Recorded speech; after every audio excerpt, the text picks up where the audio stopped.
E aí, um ponto que você falou que isso eu tenho aprendido muito e isso eu fico muito feliz, porque isso me dá a capacidade de acolher muitas pessoas de uma forma diferente.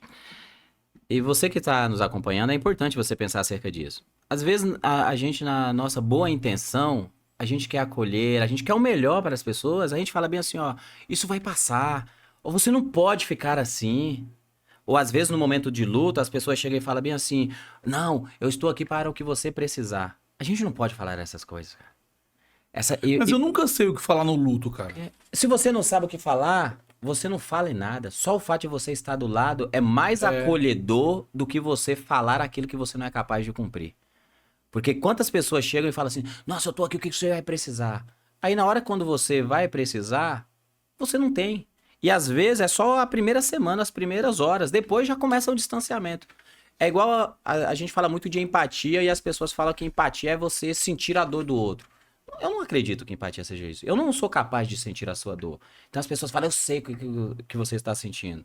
Então muitas vezes eu penso que é melhor, ao invés de falar assim, ó, eu estou aqui, eu sinto o que você sente, melhor eu chegar pra você, ô Max, eu estou aqui, eu estou do seu lado. Eu não sou capaz de sentir o que você está sentindo, mas eu estou aqui. O que você precisar aqui, ó. Eu vou ficar aqui.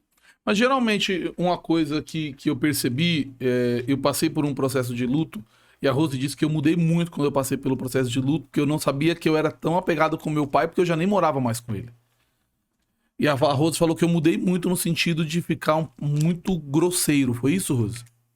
Ele não sabe, até hoje eu acho que ele não sabe lidar com o luto dele. Não, Porque ele precisou ser forte o suficiente para muitas responsabilidades. E eu, muitas vezes, quando ele chorava, eu falava, chora, você precisa pôr para fora. Porque ele não se permite até hoje chorar. Perfeito. Então eu falo, você precisa chorar. Porque o mínimo para um luto, eu imagino que seja o choro. Sim. Porque Deus nos deu o choro para aliviar aquela pressão de dentro do nosso coração. Perfeito. É o mínimo. Sim. Então eu acho assim que eu queria que conseguir uma consulta para ele num psicólogo e ele foi. Depois ele não foi mais. E eu acho e o psicólogo é o pastor Ezequiel. hoje eu posso dizer que não É o pastor Ezequiel. na época não é. Mas eu acho isso muito importante, porque eu acho que todo ser humano precisa se conhecer e aprender a lidar consigo mesmo. Perfeito. Entendeu? E eu acho que até hoje ele não sabe, Não. conhece o luto. Mas vamos lá. Algumas coisas. Nós vamos pra uma sessão de terapia aqui, Não. porque eu tenho uma Não, não é leitura isso. dele também, tá? Gente, Eu vou começar. Nós estamos falando sobre resiliência. Eu nunca tive problema com isso, ela sabe de falar isso. Mas alguma coisa mudou de um tempo pra cá com relação a enxergar o luto. Você sabe, tipo assim. E eu falo abertamente, eu nunca quis ser forte com relação a esse assunto, pastor. É que eu realmente eu sou igual você, não gosto da psicanálise. Sim. Assim, mas eu nunca tive problema com isso. E eu falei assim, eu tive um processo eu já até compartilhei contigo sobre a questão de que algumas coisas mudaram na minha vida espiritual do ano passado pra cá. E um dos tratamentos foi essa questão do luto do meu pai. E eu acho que, como a Rose falou, pra mim talvez um percentual pequeno tenha sido o luto, mas o fato de ter que ser responsável por tudo, né, com relação à minha mãe, né, com relação a ter que dar uma resposta pra tudo, assim. Eu acho que isso foi o que pesou muito, porque a minha vida mudou radicalmente. Sim. E quando você começou a falar aqui, você citou um versículo que é um dos meus versículos lema da minha vida, que é Romanos 8:28. Sim. Né, que você falou que todas as coisas que eu opero pro bem dos que amam a Deus. Sim. E o complemento desse versículo pra mim é muito legal, porque fala dos que foram chamados de acordo com o seu propósito. Sim. Né? E eu entendo que existe um propósito, existiu. Cara, assim, a gente chora porque a gente não foi feito pra se separar. A gente não foi feito pra perder. Sim. O ser humano foi criado pra ser eterno, a gente, né? Isso. Mas quando o homem cai lá em Adão, o que acontece? A gente é separado. Perfeito. Não é isso? E aí pronto, tudo acontece depois de Adão, né? Tudo que a gente já conhece de ruim aí acontece Perfeito. depois da queda de Adão. Então, para mim, lidar com essa questão do luto, por muito tempo eu sofri, né? Vou dizer que eu não tenho saudade do meu pai, né? Não sabia que eu era tão apegado com meu pai, mesmo já tendo saído da casa do meu pai, entendeu? Sim. E hoje eu entendo que eu vivo um novo momento. A gente já conversou sobre isso. Sim. E eu acho que a gente conversou, sei lá, há 1 ano e meio atrás, eu tava muito diferente do que eu tô hoje. Sim. Entendeu? Sim. E eu entendo que, cara, a gente tá falando do luto, mas a gente não tá falando da pessoa que foi enganada por alguém, por um estelionatário.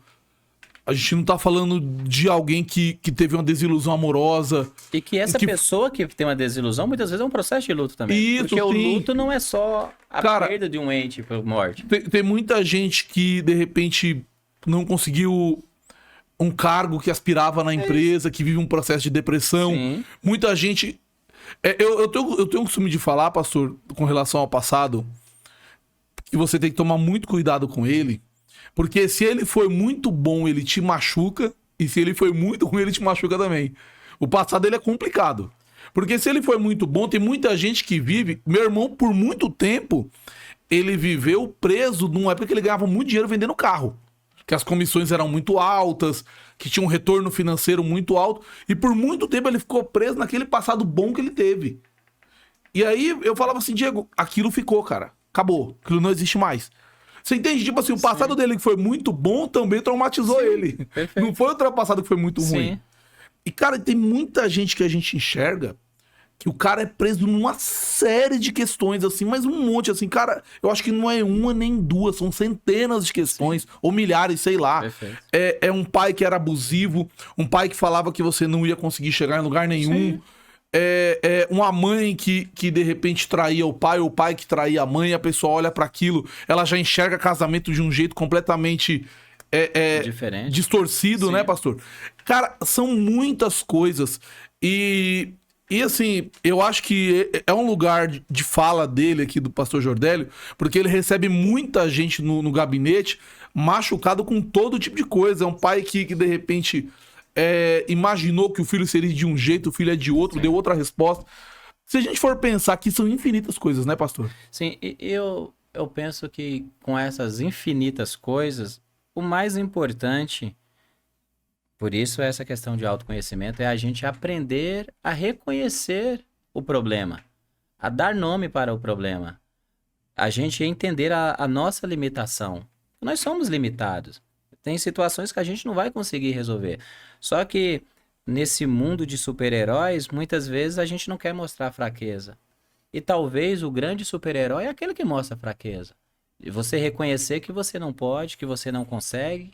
Esse talvez seja o grande passo para que você, de fato, possa se tornar uma pessoa bem-sucedida em tudo que você fizer. Então, quando eu cheguei num ponto... Essa foi muito legal, hein?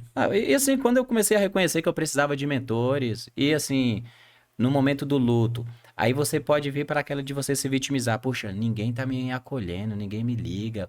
Puxa, porque às vezes por a gente ser uma pessoa que tem muita gente perto, tem-se o entendimento que a gente já está assim, super acolhido. Eu tenho esse entendimento aí. E aí talvez, Tá errado o que eu talvez penso, você né? está muito equivocado. Só que quando você tem esse entendimento que não é a falta do outro, a necessidade é minha. Então, se eu sinto que está doendo, eu tenho que chegar para você e falar: poxa, Max, tá doendo aqui hoje eu tô sentindo uma saudade, tá doendo. E aí você, naquele momento, vai me acolher. E talvez você vai me acolher naquele momento, vai falar: puxa, sério, não fala assim não, que bom que você me procurou. E aí você vai me escutar naquele momento, mas talvez na próxima semana você não vai nem ligar para mim, você vai me encontrar, você nem vai se lembrar que a gente trocou naquele, que eu falei, desabafei com você, mas isso não tem a ver com você, isso tem a ver comigo.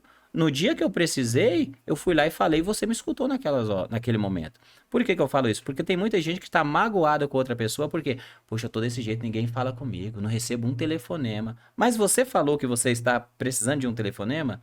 Às vezes a iniciativa está com a gente. Então, são pontos que eu acho que o quanto que isso foi libertador na minha vida. De um momento, eu me lembro de um dia eu liguei pro pastor Jonas, eu tava chorando, desesperado. Na hora que eu liguei, o pastor Jonas não atendeu.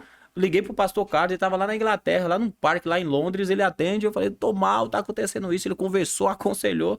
Na sequência, o pastor Jonas me retorna: Jordélio, eu vi que você me ligou. Sim, porque eu tô desse jeito. Pronto, eu corri atrás, eles não me ligaram naquele momento. Então, a nossa capacidade da gente dar nome. E às vezes, como a Rose falou, a gente não sabe o que fazer. A gente tá tão dentro que a gente não sabe. Mas a capacidade que a gente tem de falar: eu não sei o que fazer, mas eu estou perdido. Porque às vezes a pessoa só se afasta. Ela se fecha dentro e aí ela vai para cima de uma cama, aí daqui a pouco ela tá num quarto escuro e aí ela fica naquele lugar. E não tem problema você ficar em cima de uma cama. Agora você não pode fazer daquele lugar um lugar permanente na sua vida. E aí É que o fato de você lamber suas feridas, né, é pastor? isso, é exatamente isso. A gente fala isso com graça, mas é justamente isso, é você ficar lambendo as feridas. A culpa é do pai, que foi um pai ruim. A culpa é do marido que abandonou. A culpa é da mãe que tentou me abortar. A culpa é de todo mundo. Pastor, mas a gente não vive numa sociedade que sempre o problema é outro, até nos casamentos? É isso. Às vezes eu, obviamente, como todo casal, eu discuto com a Rose, né? Aí a Sim. Rose, ela usa o argumento assim, e eu acho que é um argumento válido, né? Fala assim, mas você discute porque você sempre acha que tá certo. Aí fala, mas se eu vou discutir é porque eu acho que eu tô certo, eu vou discutir porque eu acho que eu tô errado. Mas assim, eu falo isso porque eu tô colocando uma coisa lúdica aqui, mas não é, né? Porque Sim. na hora da discussão isso não é. Sim. Mas a gente sempre acha que as nossas atitudes são melhores do que a atitude do outro, né? Mas aí entra um ponto que eu acho que vale a pena a gente pensar também, que é a capacidade do ser humano, de todos nós, da gente acolher o outro. Porque muitas vezes, até dentro de uma discussão, você, por exemplo, você pensa que você está certo. E às vezes o outro, mas você está errado porque ela tem um sentimento, mas a nossa capacidade, por que que ele acha que ele está certo? É acolher. Entender que aquele sentimento seu talvez não tenha nada a ver com a Rose ou da Rose não tem a ver com você. É de você tentar acolher o sentimento do outro. Querido, às vezes tem pessoas que vêm conversar comigo e falam assim, eu tenho resistência, eu não gosto de você. Tem pessoas que falam isso. Tem pessoas que já chegaram pra mim, tem uma pessoa que hoje, assim, é uma pessoa que eu tenho um grande carinho e ela também tem uma grande admiração por mim. E um dia ela chegou pra mim e falou assim, pastor, eu nunca esperei naquele momento. Nós estávamos em um momento assim, ajudando, acolhendo muito a família toda. E aí ela olhou pra mim e falou assim, eu vou falar com ele, eu não confio no senhor. Eu não confio no senhor, não confio no pastor Ivênia, eu não confio. Pra mim vocês não são de verdade do jeito que vocês são. Do jeito que ela me falou aquilo, ela estava falando o sentimento dela, e o sentimento tem que ser acolhido. Agora, para eu entender isso agora, é um momento onde que você tem que saber muito bem quem você é. Quando ela falou tudo aquilo pra mim, do jeito que ela falou, eu não mudei meu semblante. Eu falei, sim, filha. Poxa, eu entendo que você sinta isso. E entendo também que isso tem muito mais a ver com você do que comigo. Por causa do teu histórico. Porque ela tinha um histórico de frustração que já tinha passado, e com pastores. Então, o fato dela não confiar em mim não tem que dizer que eu não sou uma pessoa confiável. Tem a ver com o sentimento dela que tem que ser acolhido, tem que ser trabalhado. Hoje, essa pessoa, tudo, as conquistas, ela tá voando. Voando no nível de promoção atrás de promoção, de conquistas. E toda vez que ela conquista algo, ela sente a alegria de mandar uma mensagem e de compartilhar a alegria. Porque muitas vezes o que as pessoas dizem acerca de você está mais relacionado de quem elas são, do que ela está sentindo, do que de você mesmo. Isso eu acho fantástico, pastor. Eu acho isso excepcional porque hoje pela manhã a gente estava numa reunião aqui, justamente o pessoal da liderança do podcast aqui, né? Então a gente estava escrevendo alguns procedimentos aqui e tratando da dificuldade que é sempre você extrair o máximo das pessoas que estão com você. Perfeito. Porque para você alcançar seus resultados, você precisa do time também, você sozinho Sim. você não vai a lugar nenhum. E a gente estava falando justamente sobre o fato de como quando as pessoas não concordam com determinada função, não existe um empate de zero. Ou ela te ajuda muito, ou ela sabota muito. É muito difícil a pessoa falar assim, vou ficar inerte. Sim. Entendeu? É muito difícil o cara ficar inerte quando alguém fala do Jordelli. Ou ele vai falar muito do meu, ou vai falar mal. Sim. Mas aproveitando...